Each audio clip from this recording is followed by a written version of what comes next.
Okay, so in this video, I'm going to be teaching you how to make a Rubiks brand 3x3 really good, my method, and I'm using a brand new cube that I just got, so let me open it.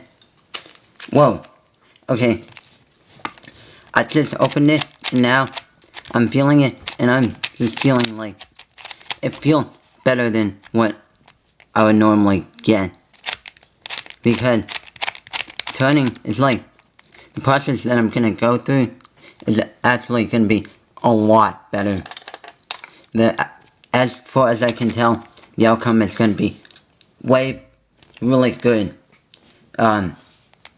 Because, like, when you first get your Rubiks brand 3x3, it should be really hard to turn the layers, the side with your finger.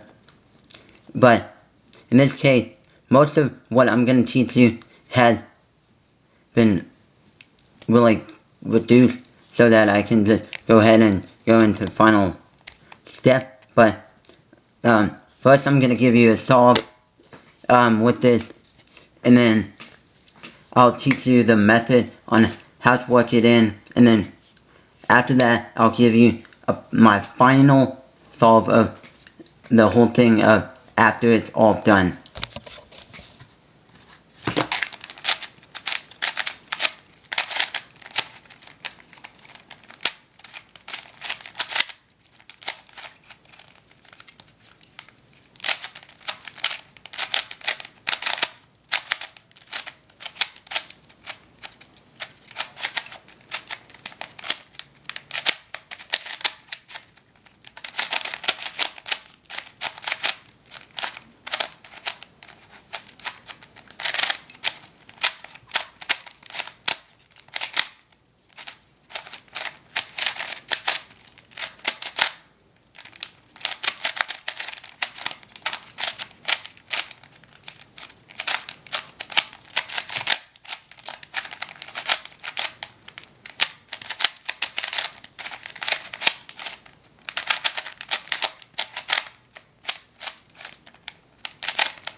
Okay, so I just did a solve, unmodified, well, unworked in. Well, what I'm going to teach you is actually a method that I did not come up with.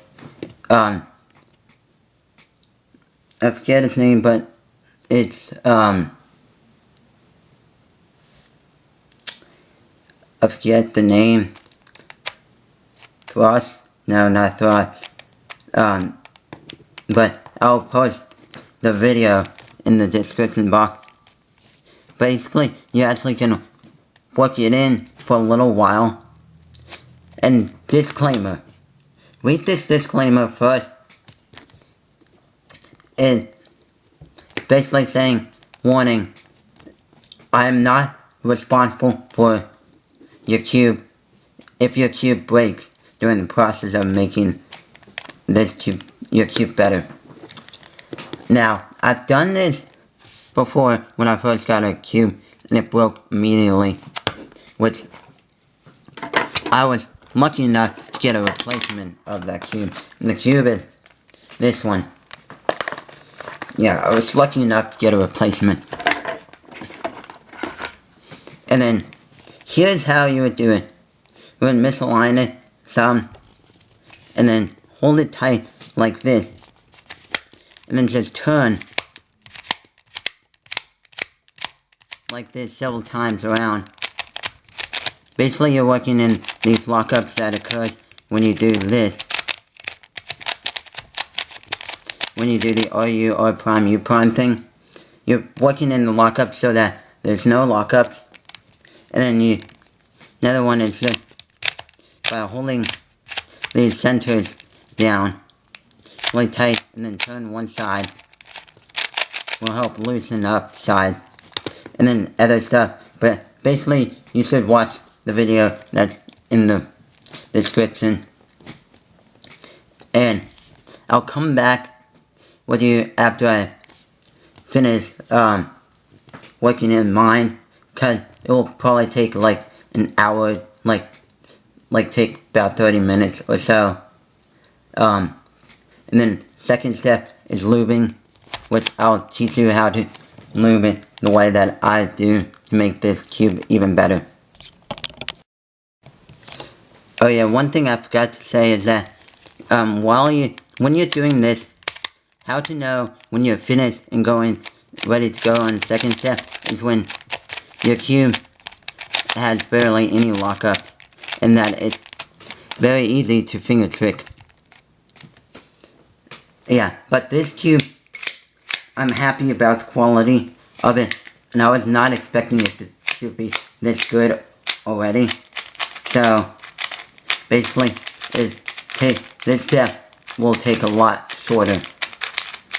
But the step for you will take a lot longer, like maybe 30 minutes to an hour.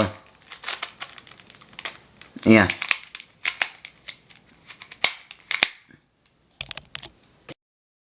Okay, so now you've actually finished working in your cube, making it better. Like, after you've been doing this a lot and doing all the steps that was described in the video in the description tells you to do. And then ready on to the second step. The second step is lubing the cube. Now, I recommend COC or Jiggly. COC can be found at most stores that sells automotive parts. Look in the automotive section instead of the hardware section, because hardware section gives you more of like WD-40 and stuff. WD-40 never use, because it'll just deteriorate in your cube. Like after like the 5 million solve, your cube would be like about to break because of how much stuff been falling out. Okay, so what you want to do is do what you were doing before, like misaligning it. Misalign it so that you have this little hole. You have to have like at least a straw for it. And then spray it down, and there's several seconds. And then once you got that, do like another side of it.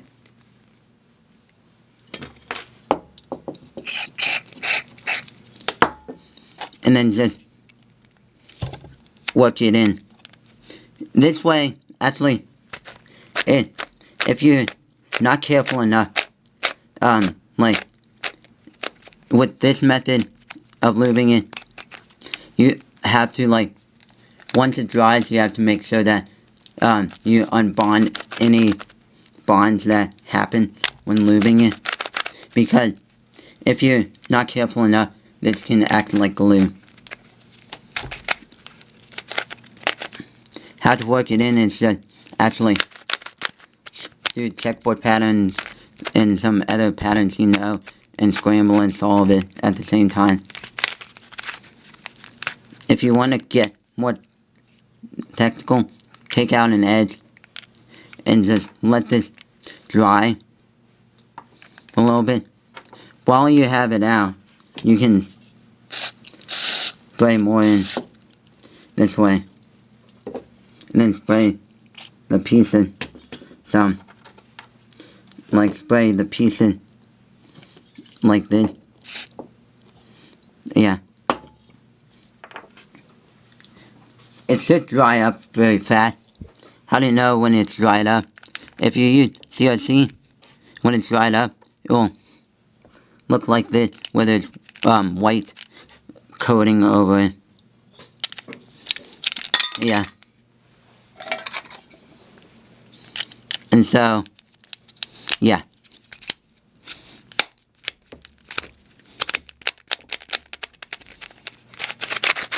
Basically, already I can tell that it's going to be a really good cube. No joke. My method actually works really, really, really well.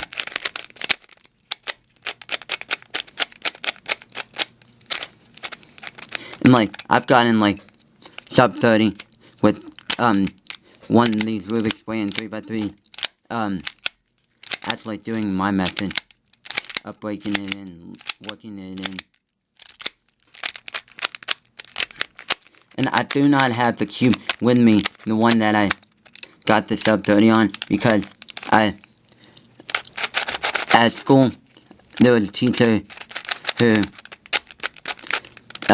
for Christmas, she got her daughter, a cube, and she gave it to me to solve it for her.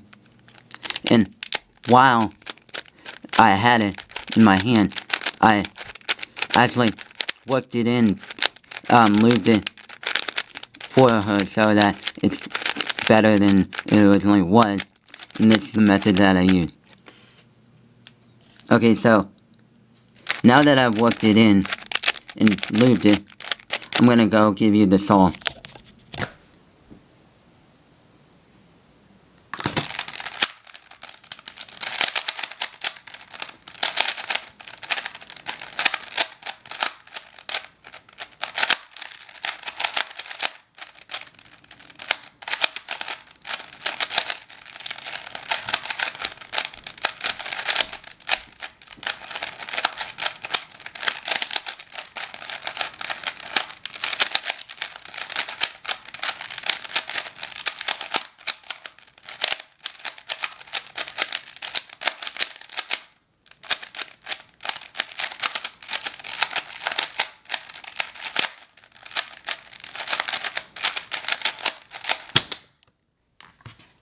Okay, so this time is like around my average time, versus the first time was like a horrible time.